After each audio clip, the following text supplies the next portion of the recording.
gaano man niya kaliit guys, pero talagang iniisip talaga niya na uhaw siya, kaya uminom siya ng tubig. Yan, tingnan nyo guys, oh. Yan. Siya lang kasi mag-isa guys, kaya binigyan ko ng pagkain tapos tubig. Yan, umiinom siya kasi panaiiyak siya kanina, nanghingi lang pala siya ng tubig. Yan. So kahit gaano kaliit pala siya kaliit, pero talagang kung kailangan talaga niyang pagkain, kakain siya, at nauhaw siya, iinom talaga siya. Yan.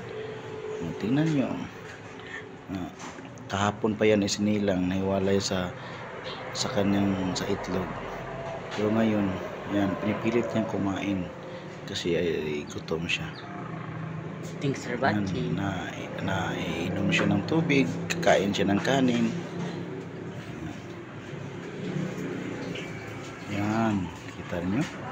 Gusto nga niya sanang kumain doon sa Mang Inasal kasi only rice. Pero hindi ko pinayagan, baka hindi kami pasukin doon.